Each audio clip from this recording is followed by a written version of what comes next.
Assalamu alaikum. This is Nabil Rahman again. So in the last video we did multiplication of a fraction. ठीक है, हमने last video में क्या किया था, मल्टीप्लिकेशन ऑफ अ फ्रैक्शन किया था, बहुत इजी क्वेश्चन से। अब उसमें थोड़ी सी डिफ़िकल्टी हम लाएंगे ताकि हमारे कॉन्सेप्ट और अच्छे से क्लियर हो सकें।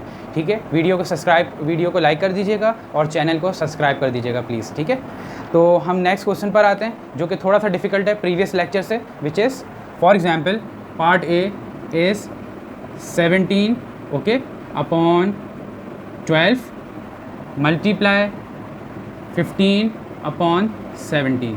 Okay, this is a fraction 1 and this is a second fraction. We have to multiply these two fractions. Okay, again we have to write this 17 upon 12 multiply 15 upon 17. हमने ये सेकंड टाइम लिख दिया। ठीक है, ऊपर से देख के नीचे लिख दिया, कुछ भी नहीं, नया काम नहीं किया इसमें। ठीक है, अब यहाँ पर देखें 17 1 17 17 1 17 दोनों सेम टेबल में आते थे तो हमने उसको क्रॉस कर दिया, क्रॉस मल्टीप्लिकेशन सुना होगा आपने। उसके बाद अब ये दोनों तो सेम टेबल में नहीं आते, ये आते हैं। देखें 3 की टेबल पढ़ें, 3 4 12 3 5 15। ठीक है, अब और कुछ सिंप्लीफाई हो सकता है नहीं, तो 5 1 5 एंड 4 1 4।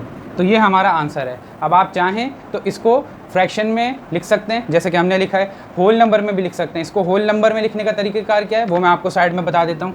आपने क्या करना है, डिवाइड करना है। 4 हमारे पास डिनोमिनेटर में है, 5 हमारे पास न्यूमरेटर में है, तो हम क्या करेंगे 4 इधर लिख देंगे, 5 इधर लिख देंगे। ठीक है, अब 4 का टेबल इतना पढ़ेंगे कि 5 आ जाए, 4 1 4। ठीक है, यहाँ क्या बच गया 1। तो अब हम इसको कन्वर्ट कर देंगे फ्रैक्शन को होल नंबर में। कैसे करेंगे, आंसर क्या आया हमारे पास 1 यहाँ लिख दिया। ठीक है, और रिमाइंडर क्या आया, ये आया, तो हम यहाँ पर रिमाइंडर लिखते हैं। डिवाइडर क्या है 4, तो हम 4 यहाँ पर लिखते हैं। आई होप ये सवाल आपको अच्छे से समझ आया होगा कि हमारे पास दो फ्रैक्शन थे, आपस में मल्टीप्लाई हो रहे थे। हमने इस स्टेप में सिंप्लीफाई किया, सिंप्लीफाई के बाद हमने मल्टीप्लाई किया है, 5 1 5 एंड 4 1 4। ठीक है, हमारे पास फ्रैक्शन को मल्टीप्लाई करके फ्रैक्शन ही आया था, लेकिन मैंने एक एडिशनल आपके लिए नॉलेज के लिए फ्रैक्शन को हमने मिक्स नंबर में कन्वर्ट करना भी सिखा दिया है। ठीक है, एक और सवाल करते हैं।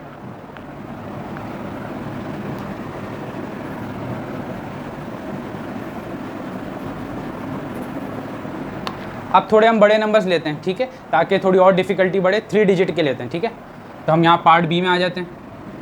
पार्ट बी में आए, हम यहाँ नंबर ले लेते हैं 1 2 5। ठीक है, 1 2 5 एक नंबर ले लिया, यहाँ पे ले लेते हैं 100।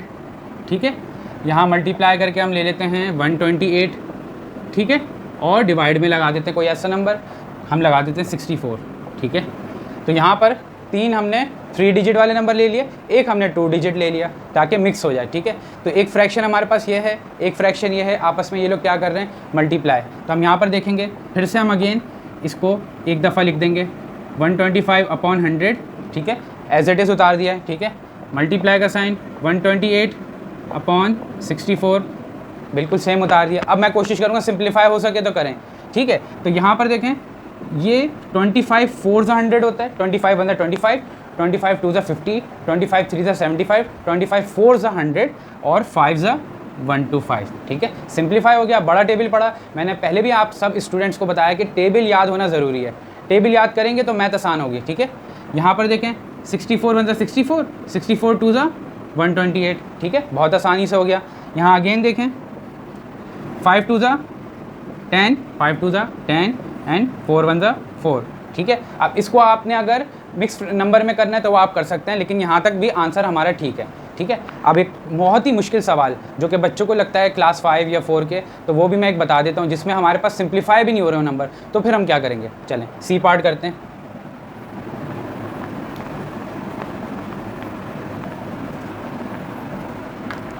जैसे हम ले लेते हैं प्राइम नंबर्स ले लेते हैं, तो उसमें हम क्या करेंगे, उसमें थोड़ा सा लेंदी होगा लेकिन हम कर लेंगे आसानी से। देखिएगा कैसे होता है। यहाँ पे फॉर एग्जांपल सी पार्ट हम ले रहे हैं, हमने यहाँ पे ले लिया 21। ठीक है, और नीचे मैंने ले लिया 28। ठीक है, मल्टीप्लाई किया मैंने 7 ले लिया यहाँ पे। ठीक है, और यहाँ पे ले लिया 13। ठीक है, यहाँ पे 21 लिया, 28 अपॉन में आ गया, मल्टीप्लाई बाय 7 अपॉन 13। ठीक है, अब हम कोशिश करते हैं इसको सॉल्व करने की। अगेन हम क्या करते हैं, सबसे पहले सबको याद होगा कि हम पहले एग्जैक्टली उतार देते हैं जो ऊपर लिखा हुआ होता है, सेम एज इट इज़। ठीक है। अब कोशिश करेंगे जो चीज़ सिंप्लीफाई हो रही होगी उसको सिंप्लीफाई कर देंगे डिवाइड करके। कैसे होगा, यहाँ पर देखें 7 1 7, 7 2 14, 7 3 21, 7 4 28, तो ये कट सकता है 7 1 7, 7 4 28, ऐसे कट सकता था। ठीक है, अब हमारे पास क्या बचा है 21 और 1। हमने क्या करना है, यहाँ पे देखें 21 मल्टीप्लाई बाय 1 बचा, ये रहा 21 मल्टीप्लाई ये रहा 1 ये रहा अपॉन 4 बचा है मल्टीप्लाई बाय 13। अब सारे स्टूडेंट कहेंगे सर 21 1 21 तो होता है, लेकिन ये क्या होगा, इसको हम मल्टीप्लाई कर लेते हैं। तो यहाँ देखिएगा 13 मल्टीप्लाई बाय 4, 4 3 या 3 4 एक ही बात होती है। 12 2 हेयर 1 इस कैरी, ठीक है। 4 1 4 और 5 नीचे आ जाएगा, ठीक है। सो हमारा आंसर क्या हो जाएगा, बहुत आसान 21 अपॉन 52, ठीक है। तो ये हमारे पास आंसर आ गया। आज हमने सेकंड पार्ट जो हमारी इस वीडियो का है मल्टीप्लिकेशन ऑफ फ्रैक्शन के 3 क्वेश्चंस किए हैं। तीनों एक दूसरे से जुदा जुदा थे, मतलब डिफरेंट थे, डिफ़िकल्टी लेवल भी डिफरेंट था। आई होप कि आपको समझ आया होगा। अपने दोस्तों के साथ भी वीडियो शेयर करें और मेरे चैनल को सपोर्ट करें, it will motivate me a lot. Thank you, Allah हाफिज़।